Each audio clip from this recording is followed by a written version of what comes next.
up a wall. Because sometimes somebody said to me years ago, like a couple of months ago, you know, maybe that thing drives you crazy because you're the one that's there to fix it. Yeah. A lot of times we think that, no, you know, it's their fault because they should know, you know, not to be late. Well, I mean, it's like, okay, that's not a good one. Actually, you're right. That's not a good example for me to use, right. but sometimes the thing that drives you crazy, like, does poverty bother you? You know what I mean? Does it bother you? Yeah.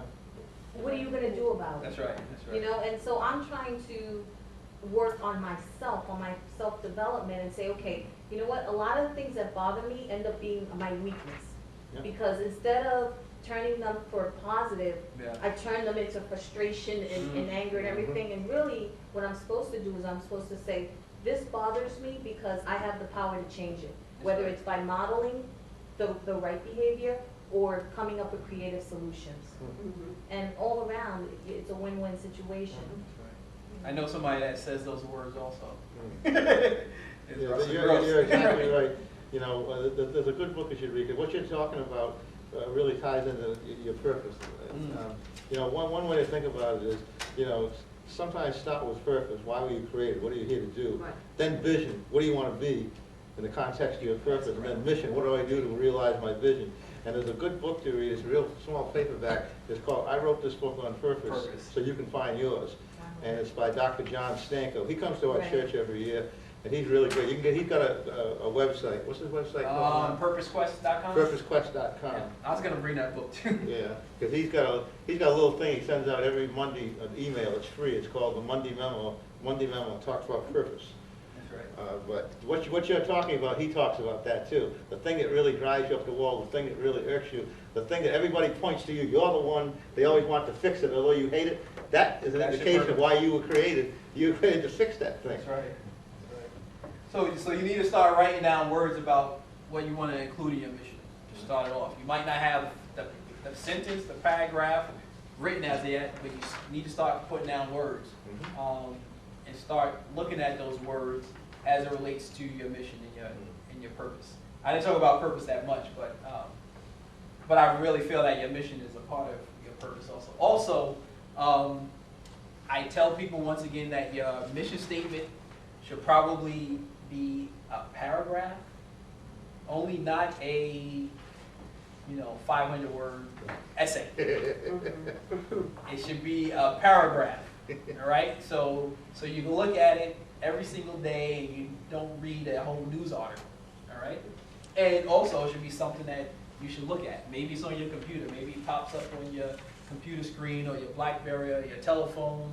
Maybe you have it hanging up in the bathroom or hanging up on your door or something, because every day you should be looking at it. And sometimes it changes also.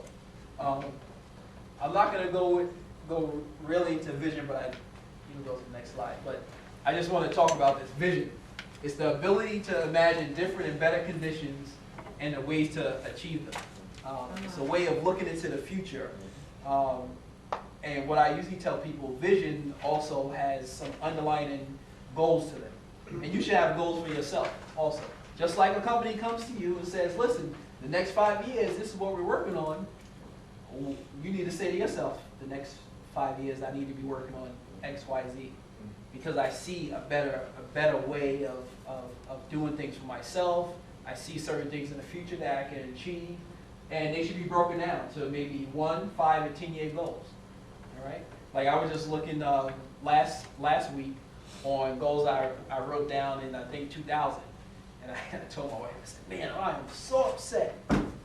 Because now it's like year 10, and I haven't done some of those things. And she was like, man, you just need to cool down. You know? You just need to settle down. You know why you need to settle down? Because some things have changed. And things change. That's fine. So I was like, all right. So you also need to put some goals down. So your goal might be that you want to be a manager. All right? What you going to do the next year, 2 years to be a manager? Are you going to take classes? Are you going to sit down with a manager and say, listen, how did you get where you are? Or maybe you go into a management training program or something like that. Maybe it's starting your own business.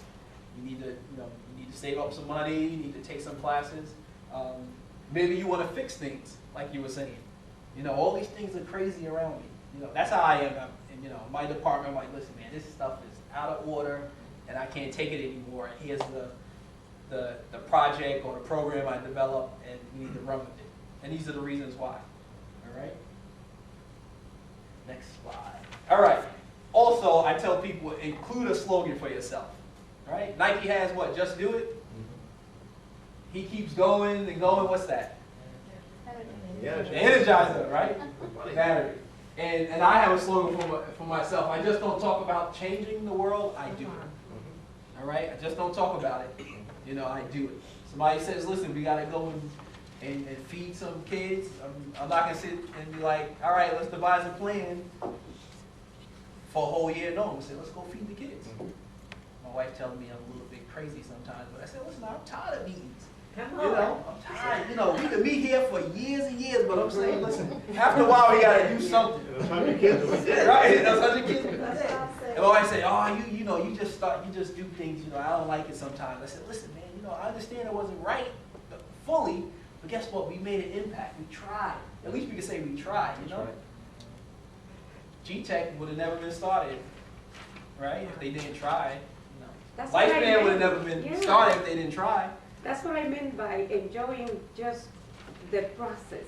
That's to me a success, because just contemplating and waiting and meeting about a meeting, I don't think that works for me. That's right.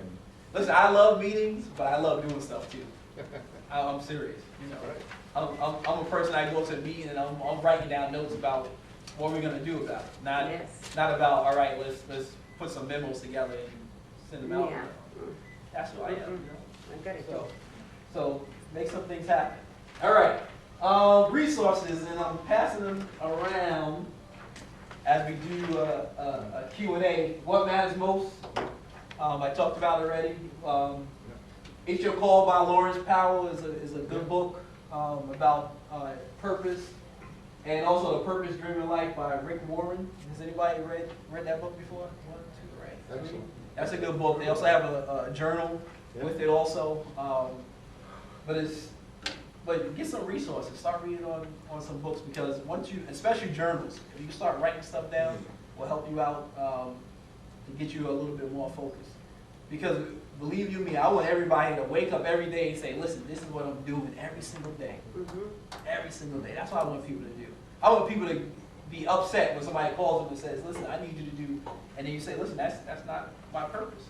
That's not my mission in life. I can't help you out. You know? I mean, sometimes we learn the hard way, right?